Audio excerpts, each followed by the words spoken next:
तुम्हाला माहिती आहे का? आता ज्यांना ज्यांना मटण आवडतं त्यांच्यासाठी ही खास रेसिपी आहे. कारण अशा पद्धतीने जर बनवलं तर हॉटेल, ढाबा आणि रेस्टॉरंटच्या चवीला तर मागे सारेलच.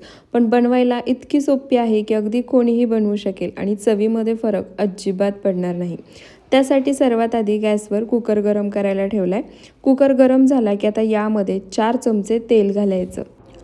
तेल गरम झालं की आता यामध्ये इथे मी एक मध्यम आकाराचा कांदा बारीक चिरून घेतलाय, तो कांदा घालायचा आणि आता मध्यम आचेवर कांदा हलका सोनेरी रंग येईपर्यंत परतून घ्यायचा. तर इथे पहा, मध्यम आचेवर कांदा मी हलका सोनेरी रंग येईपर्यंत परतून घेतलाय. आता यामध्ये अर्धा चमचा हळद घालायची. हळदीचं प्रमाण थोडंसं जास्तच ठेवायचं आहे आणि त्यासोबतच 1 चमचा यामध्ये मीठ घालायचं. हळद आणि मीठ घातल्यानंतर पुन्हा एक अर्धा मिनिटभर हे आपल्याला याच पद्धतीने परतून घ्यायचं आहे. तर इथे पहा, हळद आणि मीठ घातल्यानंतर कांद्यासोबत एक अर्धा मिनिटभर मी परतून घेतलं. त्यानंतर यामध्ये इथे मी अर्धा किलो मटण 2 ते 3 वेळा स्वच्छ पाण्याने धुवून घेतलं होतं. चाळणीमध्ये नितळत ठेवलं होतं, त्यामुळे यातलं एक्स्ट्रा पाणी निघून गेले.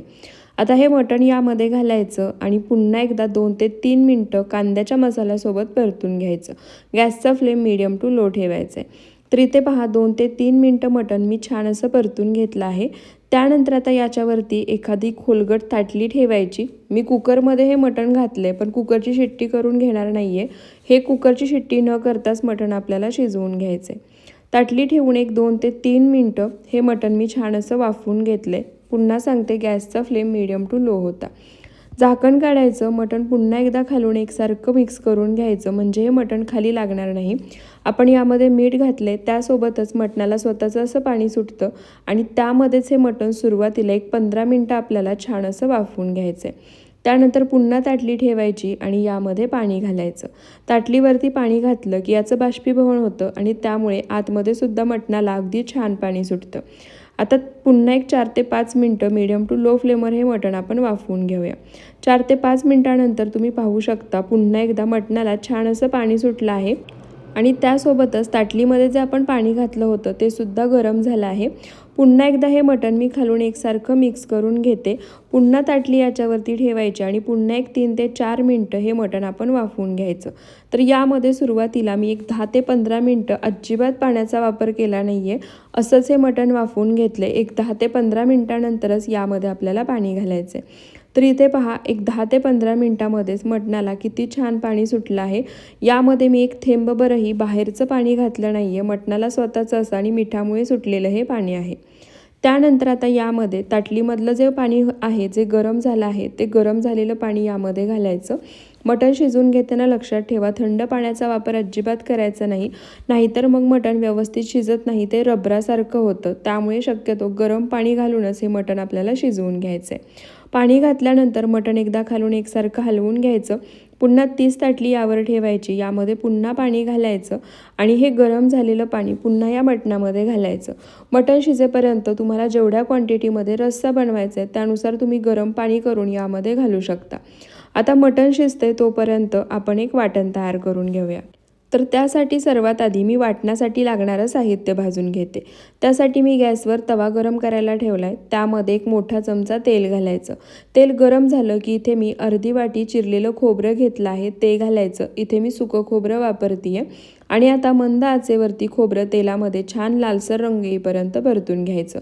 खोबरं परतून घेत असताना लक्षात ठेवा, गॅसचा फ्लेम पूर्णपणे लो ठेवायचा आहे आणि मंद आचेवरतीच हे खोबरं छान लालसर रंग येईपर्यंत आपल्याला परतून घ्यायचं आहे. तर इथे पहा, मंद आचेवर खोबरं मी छान लालसर रंग येईपर्यंत परतून घेतलं आहे. तुम्ही या ठिकाणी खोबऱ्याचा रंग पाहू शकता. आता हे भाजून घेतलेलं खोबरं एका ताटामध्ये मी काढून घेते आणि आता यामध्येच आपल्याला राहिलेलं साहित्यसुद्धा भाजून घ्यायचं आहे.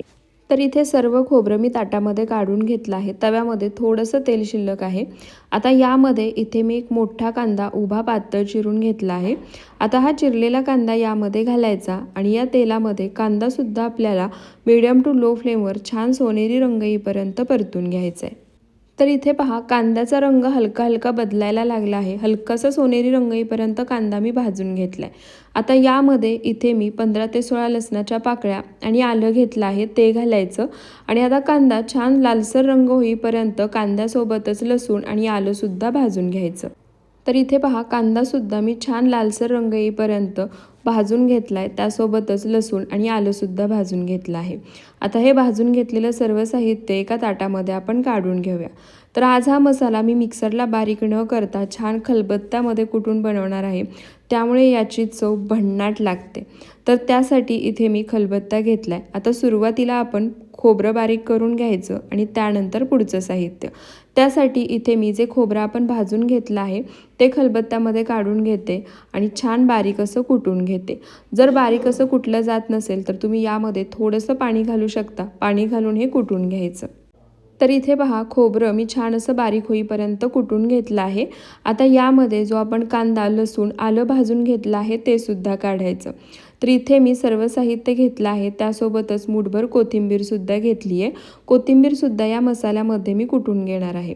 तर सर्व साहित्य खलबत्त्यामध्ये काढून घेतलं आहे, त्यामध्ये थोडीशी कोथिंबीर घातली आहे आणि सोबतच यामध्ये मी थोडंसं पाणी घालणार आहे आणि त्यानंतर हा मसाला कुटून घेणार आहे, म्हणजे छान एकसारखा आणि बारीक कुटला जातो. जर तुम्ही वरवंट्यावरती हा मसाला वाटत असाल तर तेव्हासुद्धा थोडंसं पाणी वापरायचं, म्हणजे मसाला अगदी छान पटकन आणि बारीक वाटला जातो. आता हा मसालासुद्धा मी छान बारीक होईपर्यंत कुटून घेते. तर इथे पहा, मसाला मी छान बारीक होईपर्यंत कुटून घेतला आहे. सुरुवातीला मी जेवढं पाणी घातलं होतं तेवढंच पाणी वापरलं, नंतर यामध्ये मी पाण्याचा वापर केला नाही आहे. आता इथे मसाला तयार झाला आहे. मसाला तयार होईपर्यंत तुम्ही या ठिकाणी पाहू शकता, लागेल असं थोडं थोडं गरम पाणी करून मी यामध्ये घातलं आहे आणि मटणसुद्धा एकदम परफेक्ट शिजलं आहे. अजिबात मी कुकरची शिट्टी केलेली नाही आहे, असंच हे मटण शिजवून घेतलं आहे. तुम्हाला जर हवं असेल किंवा गडबड असेल तर तुम्ही कुकरला शिट्टी करून हे मटण शिजवून घेऊ शकता. परफेक्ट असं मटणसुद्धा शिजले. आता आपण मस्त चटपटीत झणझणीत असा काळा चिकन मसाला तयार करूया. त्यासाठी गॅसवर पुन्हा मी कढई गरम करायला ठेवली आहे. त्यामध्ये 2 मोठे चमचे तेल घालायचं. तेल गरम झालं की खलबत्त्यामध्ये कुटून जे वाटण आपण तयार करून घेतले ते वाटण घालायचं आणि आता मीडियम टू लो फ्लेमवर वाटणाचा कच्चेपणा जाईपर्यंत आणि छान तेल सुटेपर्यंत हे वाटण आपल्याला परतून घ्यायचं आहे. तर इथे मसाला छान तेल सुटेपर्यंत, कच्चेपणा जाईपर्यंत मी परतून घेतला आहे. आता हे काळं मटण बनवण्यासाठी मी आज वापरणार आहे स्वादिष्ट मसाले यांचा तर्रीवाला व झणकेबाज लाल मसाला आणि त्यासोबतच स्वादिष्ट मसाले यांचा कंदुरी मटण व आमटी स्पेशल काळा मसाला. उत्तम क्वालिटीचे खडे मसाले वापरून हे मसाले बनवले जातात आणि यापासून बनवलेल्या सर्व भाज्या चवीला अप्रतिम लागतात. आणि विशेष म्हणजे तुम्ही हे मसाले वापरून व्हेज आणि नॉनव्हेज दोन्ही प्रकारच्या भाज्या बनवू शकता. तर इथे मी 1 चमचा काळा मसाला आणि 1 चमचा लाल मसाला घातला आहे. पुन्हा हे मसाले आपल्याला छान तेल सुटेपर्यंत परतून घ्यायचे आहेत. तर एक अर्धा मिनटं हे मसाले मी परतून घेतले. त्यानंतर आता यामध्ये जे मटण शिजवलेला अळणी रस्सा आहे तो 1 पळी घालायचा आणि पुन्हा हे मसाले आपल्याला तेल सुटेपर्यंत परतून घ्यायचे आहेत. तर इथे मसाला पहा तुम्ही छान तेल सुटेपर्यंत, कच्चेपणा जाईपर्यंत मी परतून घेतला आहे. आता याच स्टेपला यामध्ये चवीनुसार मीठ घालायचं आणि पुन्हा हा मसाला एक अर्धा मिनटं आपल्याला परतून घ्यायचा आहे. तर इथे मसाला छान तेल सुटेपर्यंत परतून झाला आहे. आता यामध्ये जे शिजवलेलं मटण आहे ते घालायचं आणि त्यासोबतच मी यामध्ये घालणार आहे मटण शिजवून घेतलेला जो अळणी रस्सा आहे तो 1 पळी. तुम्ही यामध्ये याऐवजी थोडंसं पाणी वापरलं तरीसुद्धा चालेल. आता मटण घातल्यानंतर मटण मसाल्यासोबत एकसारखं मिक्स करून घ्यायचं, छान असं परतून घ्यायचं. तर गॅसचा फ्लेम मीडियम टू लो ठेवला आहे आणि हे मटण मसाल्यासोबत मिक्स करून 1 ते 2 मिनटं मी परतून घेणार आहे. तर इथे पहा, मसाल्यासोबत मटण मिक्स करून 1-2 मिनटं मी छान असं परतून घेतलं. आता झाकण ठेवायचं आणि मंद आचेवर एक वाफ काढायची. तर इथे पहा, मंद आचेवर 2 ते 3 मिनटं मी छान अशी वाफ काढून घेतली आहे. तुम्ही मटणाला रंग पाहू शकता किती सुंदर आला आहे आणि याचा सुगंध तर अगदी घरभर पसरला आहे. पुन्हा एकदा मटण खालून एकसारखं मिक्स करून घ्यायचं. आता यामध्ये भरपूर सारी बारीक चिरलेली कोथिंबीर घालायची. गॅसचा फ्लेम पूर्णपणे लोच ठेवायचा आहे. कोथिंबीर घातल्यानंतर पुन्हा कढईवर झाकण ठेवायचं आणि पुन्हा एक वाफ काढायची, म्हणजे कोथिंबीरीचा फ्लेवरसुद्धा या मटणामध्ये छान उतरतो. तर इथे तुम्ही पाहिलं ना, अजिबात जास्त तामझाम न करता किंवा दुसरे कोणतेही पावडर मसाले न वापरता फक्त 2 मसाल्यांचा वापर करून मस्त हॉटेल, ढाबा, रेस्टॉरंटमध्ये मिळतं असं काळं मटण बनवून तयार झालं आहे. परफेक्ट असं दिसतंय आणि रंगसुद्धा तुम्ही पाहू शकता किती सुंदर आलाय. गरमागरम भाकरीसोबत सर्व करायचं आणि जो अळणी रस्सा होता ना त्याच्यापासून हाच मसाला वापरून मी काळा रस्सासुद्धा बनवला आहे. अप्रतिम झाला होता. तुम्हीसुद्धा एकदा नक्की बनवून पहा.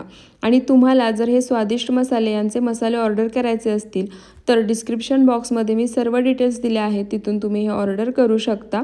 आणि जर तुम्हाला आजचा हा रेसिपी व्हिडिओ थोडासा जरी आवडला असेल तर व्हिडिओला जास्तीत जास्त शेअर करा, एक लाईक नक्की करा. आणखी अशाच रेसिपीज पाहायच्या असतील तर ते सुद्धा मला कॉमेंटमध्ये नक्की सांगा. आणि त्यासोबतच चॅनलला सबस्क्राईब करायलाही विसरू नका. धन्यवाद.